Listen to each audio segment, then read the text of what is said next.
Hello बच्चों, आइए प्रश्न को पढ़ते हैं। यदि किसी समांतर श्रेणी का प्रथम पद 100 है और इसके प्रथम 6 पदों का योग अगले 6 पदों के योग का 5 गुना है, तो समांतर श्रेणी का सार्वधान्तर ज्ञात कीजिए। सबसे पहले हमें इस प्रश्न की मुख्य अवधारणा को समझना होगा। हम जानते हैं किसी समांतर श्रेणी के n पदों का योगफल का सूत्र क्या होता है। इसका सूत्र होता है हमारे पास n बटे में 2, फिर आता है हमारे पास 2a प्लस में n माइनस में 1 और गुणा में d। तो हमें क्या करना होगा, यहाँ पर यह सूत्र का प्रयोग करते हुए अपने प्रश्न को हल करने की ओर चलना होगा। यहाँ पर a होता है श्रेणी का प्रथम पद तथा n है यहाँ पर पदों की संख्या, d होता है यहाँ पर सार्वधान्तर। हमें प्रश्न में क्या दिया गया है, प्रश्न में दिया गया है पहले 6 पदों का योग अगले 6 पदों के योग का 5 गुना है। मान लेते हैं शुरू के 6 पदों का योग को हम दर्शाते हैं s से और अंतिम 6 पदों के योग को हम दर्शाते हैं l से, और यह दोनों मिलाकर के हो जाएंगे 12 पद। इसे हम लिखेंगे यहाँ पर s 12 से। हमें प्रश्न में दिया गया है शुरू के 6 पदों का योग बराबर है 5 गुना आखिरी के 6 पदों के योग का। तो अब हम क्या करते हैं, यहाँ से हम L6 का मान निकाल लेते हैं, आखिरी के 6 पदों का योग। तो यह आ जाएगा हमारा शुरू के 6 पदों का योग का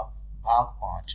तो यह मान इस समीकरण 1 में रख दीजिए। तो S6 और फिर प्लस में यह S6 बटे में 5 और बराबर है यह हमारा S12। अब हम क्या करते हैं, लघुत्तम ले लेते हैं 5। तो यह हो जाएगा हमारा 6 और फिर यह S6 और बटे में 5 बराबर में क्या है, बराबर में है हमारे पास S12। अब हम यहाँ पर n पदों के योग का सूत्र लगा देते हैं। तो 6 फिर यह पदों के योग का सूत्र क्या बताया था मैंने अपनी मुख्य अवधारणा में, n बटे 2 2a प्लस में n माइनस 1 गुणा में d।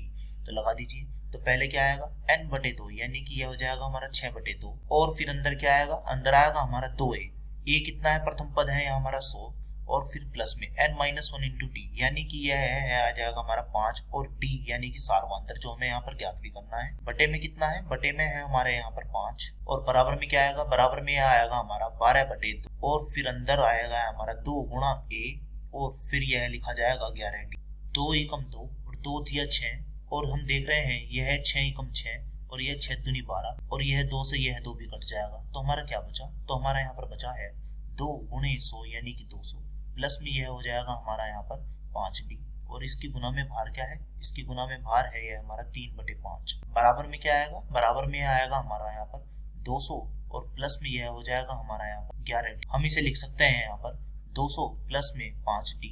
अब हम क्या करते हैं, इसकी गुना में हो जाएगा यहाँ पर 3 और 5 की गुना में हो जाएगा इधर, तो यह लिखा जाएगा यहाँ पर 200 प्लस में 11d। अब हम गुना कर देते हैं। तो 3 दूनी 6 यानी कि यह बन गया हमारा 600।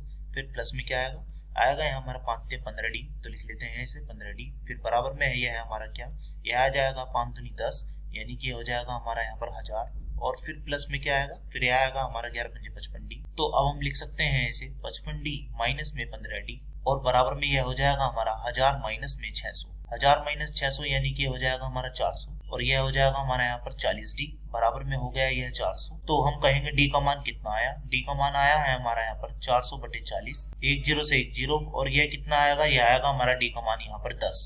तो हमने यहाँ पर d का मान 10 प्राप्त कर लिया है। आशा करता हूँ यह प्रश्न आपको समझ में आया होगा। धन्यवाद।